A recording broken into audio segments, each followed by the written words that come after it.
Entrevista.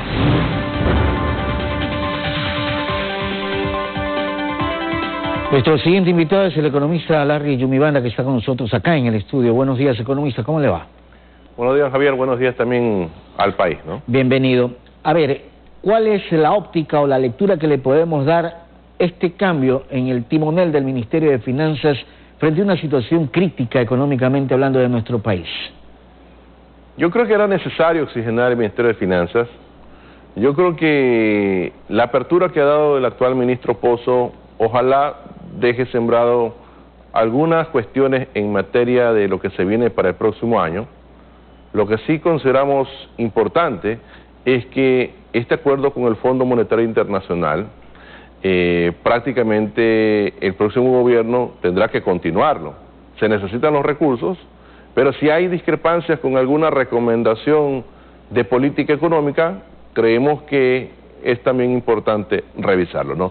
Lo interesante es que el próximo gobierno tiene que seguir con esa línea de eficiencia, apuntalar el crecimiento económico y olvidarse del asunto de la aplicación de nuevos tributos o aumento de los mismos, porque lo que hace es generar algún tipo de freno para la recuperación económica, no solo del año 2021, sino de los años siguientes, ¿no? Pero el acuerdo con el Fondo Monetario Internacional parecería que hay que incrementar el IVA a 3 puntos más de manera gradual. No es ahora, no es el próximo año, creo que es en el 2022. ¿Qué hacemos ante eso? Sí, por eso le dije que el próximo gobierno tiene que actuar de manera responsable, continuar con este acuerdo con el Fondo Monetario Internacional. Son 2.500 millones que tendrían que desembolsarse a partir del año 2021-2022. Insisto, si hay alguna cuestión de discrepancia con algún tipo de medida económica, por ejemplo está el tema del IVA, está el tema del impuesto a los combustibles, debe haber un plan B. El plan B es reemplazar esas medidas por otras que generen la misma cantidad de recursos para cumplir con los acreedores y especialmente también para cumplir con el país. ¿Usted no es partidario del incremento del IVA?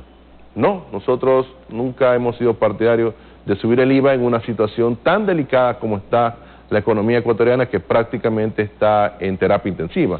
Más bien hemos apuntalado a unas medidas económicas que van en la línea de los estímulos.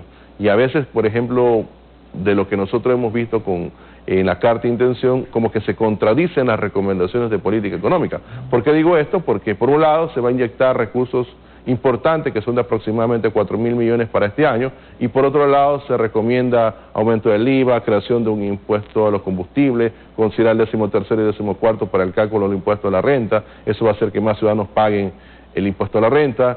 Por ejemplo, el asunto de quitar la devolución del IVA para las personas tercera edad. En fin, son medidas que normalmente se han aplicado en los 80, en los 90 y prácticamente están castigando a los que realmente cumplen con el Ecuador pagando puntualmente. ¿Pero qué hacemos para evitar toda esta situación, economista? O sea, me suena, y usted bien lo ha señalado, esto es como una misma medida o receta de los años 80.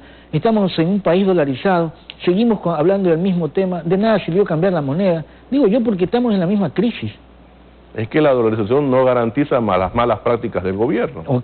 Eso es una de las cosas que la ciudadanía debe de comprender. El asunto es que tenemos dos males en la economía. Por un lado tenemos la corrupción, en donde prácticamente estamos hablando a nivel de promedio de América Latina, un 10% que se va en coimas en todo lo que es la contratación pública, y eso también incluye al país. Por otro lado tenemos la evasión fiscal, que representa el 30% promedio de lo que se cauda en impuestos en América Latina, y eso también incluye en este caso el Ecuador. Mientras no existan buenas prácticas, lastimosamente van a seguir aplicando las recetas más fáciles, ¿no? El tema de subir los impuestos, con la lógica de que va a aumentar la recaudación, pero en una economía que prácticamente va a caer este año en el 11% según el Fondo Monetario Internacional, con una situación tan precaria de lo que es el mercado laboral, en donde prácticamente son 6 millones de ecuatorianos que están en empleo inadecuado y desempleo, no cabe más impuestos. Más bien hay que darle respiro tributario a la gente, hay que darle oxígeno a la gente, que pueda seguir consumiendo, que pueda seguir produciendo, en este caso a los microempresarios y emprendedores. Lo interesante es más bien apuntalar a otros tipos de medidas, y por ejemplo le hemos sugerido el tema del IVA, ¿por qué no bajar las tasas de interés? Yo creo que eso va a aliviar de manera muy importante al país, ¿no? Ahora, incrementar el IVA para eliminar 2 o 3 puntos del impuesto a la salida de divisas, ¿es como el equilibrio que se busca o no, o me equivoco? ¿O es mejor baje el IVA del 12 al 10%, baje las tasas de interés y esta economía comienza a moverse? Yo creo que lo que cabe en los actuales momentos son estímulos, y las recomendaciones que hemos dicho van en esa línea. Entonces, el tema del impuesto a la salida de divisas, yo no he visto por ningún lado de que el gobierno lo vaya a reducir. Yo creo que esa es una de las cosas que debería ser parte de la agenda del próximo gobierno, si queremos, por ejemplo, apuntalar la inversión extranjera directa a través de, por ejemplo, acuerdos comerciales con Estados Unidos, con Japón, con Corea, con Canadá, por ejemplo, ¿no? Entonces, yo creo que más bien se necesita en los actuales momentos, y eso es prácticamente lo que aspiramos todos los ecuatorianos, es que las medidas que se tomen apunten a ese crecimiento económico. Se necesita prácticamente una cirugía muy delicada para no generar un alto costo social, porque igual, con fondo, sin fondo, las medidas de ajustes o lo que nos han hecho creer generan un alto costo social. Por eso que nosotros más bien vamos por otra línea, y eso el tiempo nos ha dado la razón. Entonces, creemos que en los actuales momentos, no solamente el tema de la disminución del IVA, el tema de la disminución de los impuestos, sino también el tema del combate a la evasión fiscal y el combate a la corrupción, son medidas importantes, cruciales, para poder balancear el presupuesto estatal, endeudarnos menos y, por lo tanto, buscar la reactivación. ¿Y reducir el tamaño del Estado?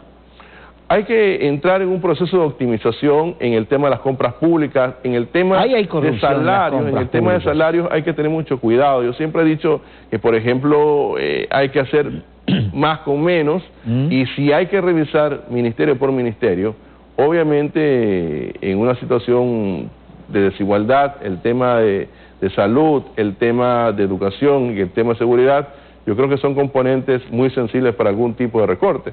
Pero lo demás, yo creo que se puede entrar en un proceso de revisión, de optimización, y eso es necesario también para el Ecuador. Yo creo que el tema digital va a ser crucial, porque eso nos va a permitir no desatender de manera eficiente a los ecuatorianos a través de servicios públicos de calidad, pero el gobierno tiene que dar el primer paso, pues, ¿no? Claro. Si es que con este acuerdo con el Fondo Monetario Internacional no se cumplen las expectativas de ordenar la casa, porque esto no es de incrementar el IVA y de buscar más impuestos, sino ordenar la casa, el próximo gobierno tendrá que hacer algo que no es nada agradable para el país, seguir hablando de impuestos. Sí, pero tampoco podemos entrar a recortar drásticamente el gasto público, por eso puede hacer caer más la economía. Eso hay que tener también muchísimo cuidado. Entonces, se necesita la optimización, pero por supuesto que sí. Entonces, pero también hay que irse por el otro lado, por el tema de los ingresos. Entonces, ¿qué vamos a hacer para mejorar la recaudación tributaria sin subir los impuestos? Yo creo que una alternativa puede ser el asunto de profundizar el asunto de la facturación digital.